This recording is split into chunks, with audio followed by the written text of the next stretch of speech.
Hello everyone. स्वागत है आपका हमारे यूट्यूब चैनल ज्योत्सना ज्ञान में, जहां हम आपके लिए लेके आए हैं हिंदी सब्जेक्ट जो आपकी हर क्लास के लिए उपयोगी होगा। 9th 10th 11th सभी के लिए और कंपटीशन के लिए भी इम्पोर्टेंट होगा। तो आज हम हिंदी का एक इम्पोर्टेंट टॉपिक पढ़ेंगे जो सभी को आता है, लेकिन फिर भी अपन को उसमें कुछ समझना होता है जो अपन को समझना है। तो आज हम पढ़ेंगे संधि।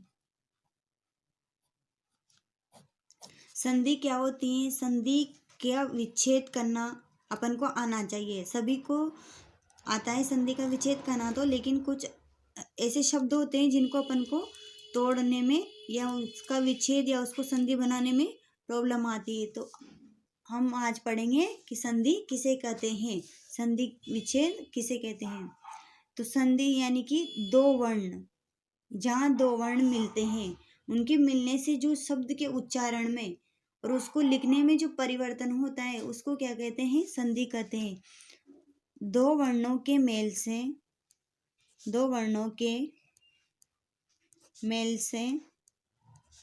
उत्पन्न विकार यानी होता है परिवर्तन।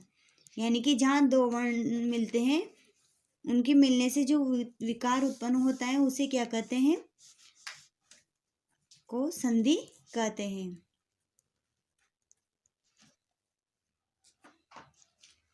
जहाँ दो वर्ण आपस में मिलते हैं, जिसका क्या होना चाहिए? सार्थक शब्द होना चाहिए। अगर वो शब्द सार्थक है, उसके मिलने से विकार उत्पन्न हो रहा है दो वर्णों के, तो उसमें क्या हो, उसे क्या कहते हैं? अपन संधि कहते हैं। तो संधि में भी कौन सी संधि होती है? संधि में कौन सी संधि होती है? अब इसको तोड़ते हैं अपन। ये अनुस्वार है तो सम प्लस दी यानी कि संधि। तो ये अनुस्वार का क्या हो जाता है? का क्या हो जाता है? अनुस्वार हो जाता है। यहाँ पे कौन सी संधि आएगी अपनी? व्यंजन संधि। यानी कि संधि में कौन सी संधि है? व्यंजन संधि। तो आपको पता है कि संधि में कौन सी संधि होगी? व्यंजन संधि। और संधि के कितने भेद होते हैं? अपन सब जानते हैं कि संधि के 3 भाग होते हैं। स्वर संधि, जहाँ स्वरों का मेल होता है। व्यंजन संधि, जहाँ पे स्वर वो व्यंजन का मेल होता है। और विसर्ग संधि, जहाँ विसर्ग और स्वर का मेल होता है वहाँ पे विसर्ग संधि होती है। तीसरा भाग है विसर्ग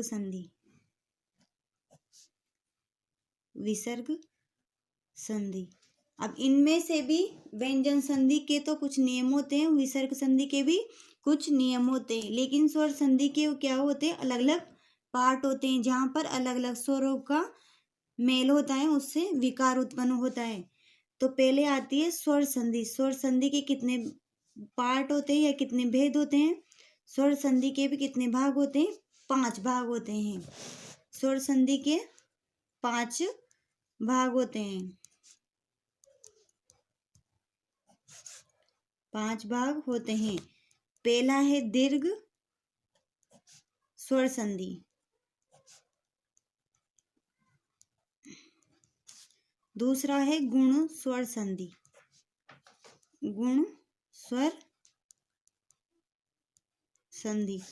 तीसरा पार्ट है इसका वृद्धि संधि।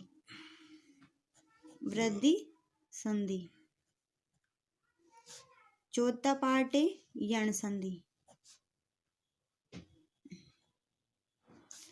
5वां भाग है अयादी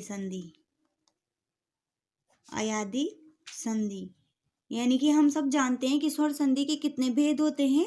5 भेद होते हैं। पहला होता है दीर्घ स्वर संधि, गुण स्वर संधि, वृद्धि स्वर संधि, यण संधि और अयादी संधि। इसमें सभी में क्या होता है? स्वरों का आपस में मेल होता है, तो उससे जो विकार उत्पन्न होता है वहां पे संधि होती है।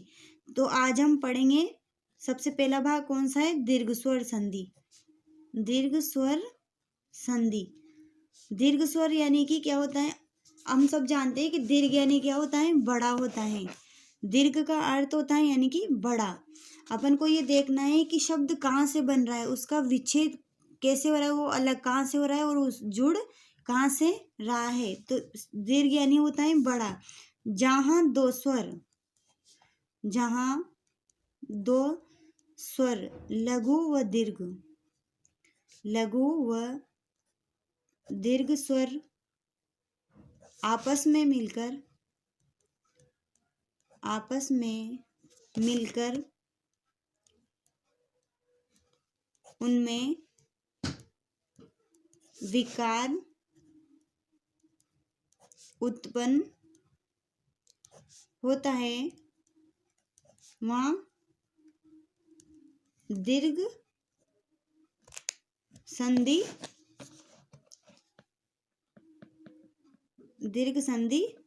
होती है। यानी कि इसमें जिसका लघु और दीर्घ दोनों होते हैं, तो लघु और दीर्घ किसका होता है?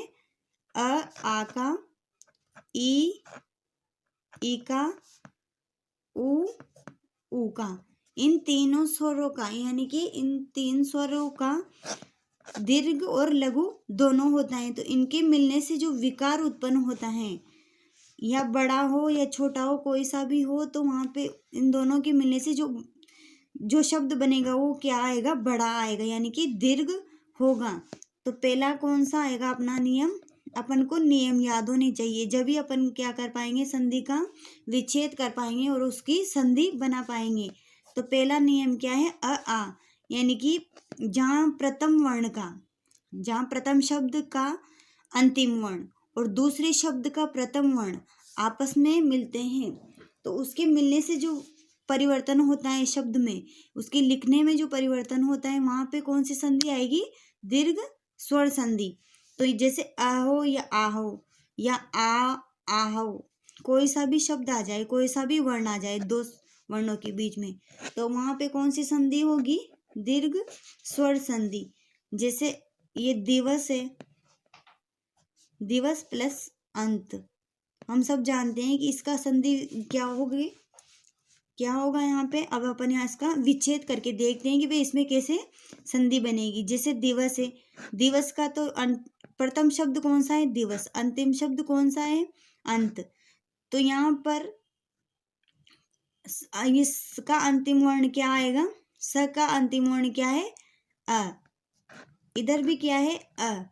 तो इन दोनों के मेल से क्या बनेगा?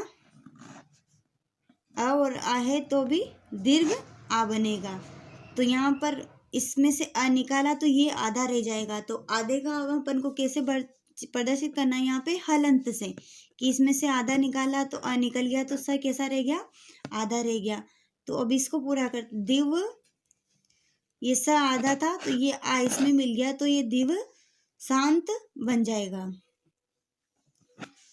ऐसे अपन को हर शब्द का विच्छेद आना चाहिए और उसकी संधि कैसे करते हैं ये भी अपन को आना चाहिए। और ये तभी होगा जब अपन को यहाँ के नियम याद होंगे। और अब हम सोचते हैं कि सब आसान होगा, लेकिन आसान नहीं होते। कुछ शब्द ऐसे आ जाते हैं अपने सामने जिनका विच्छेद करना हम सबको बहुत कठिन लगता है।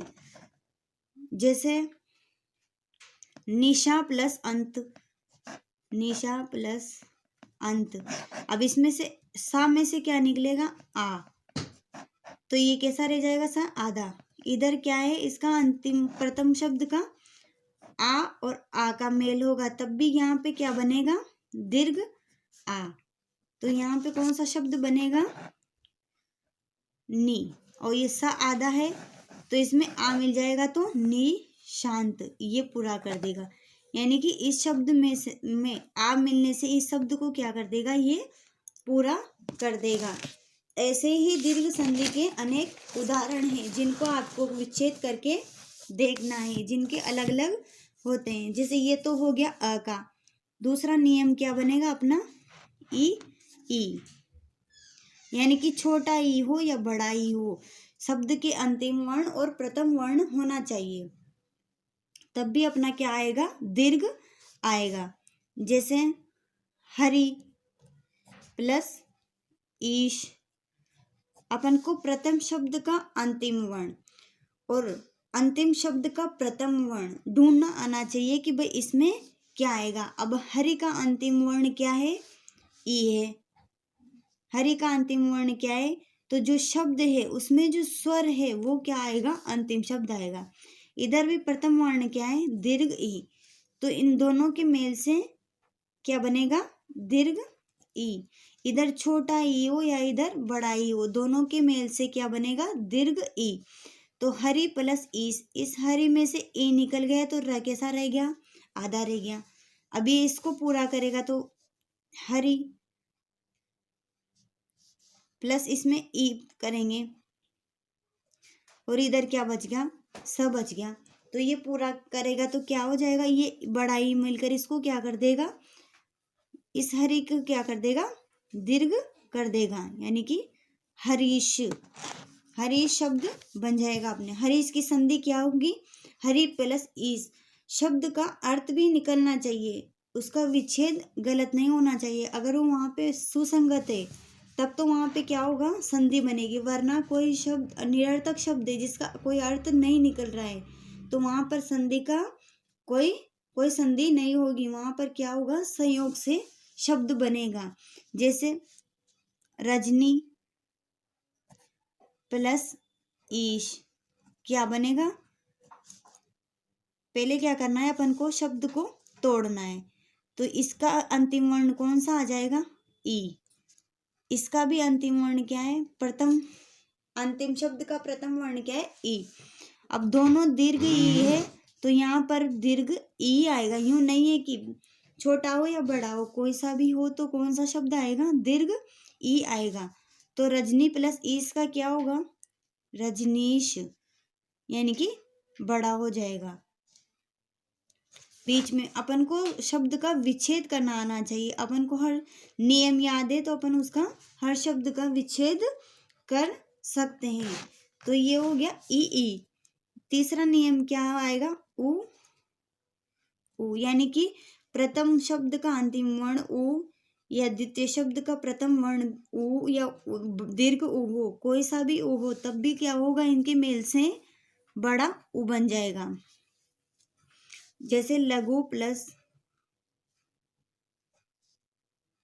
प्लस उर्मी। अभी इन अलग अलग शब्दों का अर्थ निकल रहा है। लघु में से क्या निकालेंगे अपन? उ आ गया बाहर, तो लघु कैसा रह गया? आधा रह गया। इधर क्या निकाला? दीर्घ उ, तो यहाँ पे क्या रह गया? म, बस उ निकल गया। तो ये कैसे बनेगा? इसमें यहाँ पे दोनों उ का स्थान पर क्या कौन सा आ जाएगा? बड़ा उ। तो ये ये ग में दीर्घ उ मिलेगा तो ये क्या हो जाएगा? दीर्घ हो जाएगा। इधर म ऐसा कैसे लिख देंगे? अपन को शब्द का विच्छेद करना आना चाहिए। शब्द को बीच में से कैसे तोड़ सकते हैं अपन? जैसे सरयू प्लस उर्मी, तो इसमें से क्या निकालेंगे? उ। इधर भी क्या है? बड़ा उ। तो यहाँ पे क्या बच गया? सर, आधा रह गया ये। इधर भी मी बच गया, मिर। तो अभी इस दोनों मिलाकर क्या बन जाएंगे? दीर्घ उ। इनको जोड़ने पर क्या बनेगा? सरयुर्मी, यानी कि ये उ इसमें मिल जाएगा य में, तो ये य को पूरा कर देगा। तो क्या बन जाएगा? अपने पास ऐसे शब्द बन जाएगा। जैसे एक शब्द अपन ये तो क्या सीखा अपन ने? पहले विच्छेद करके फिर उसकी संधि बनाई। अब अपन पहले संधि लेंगे फिर उसका विच्छेद करना सीखेंगे। जैसे वधु उत्सव का संधि विच्छेद क्या होगा?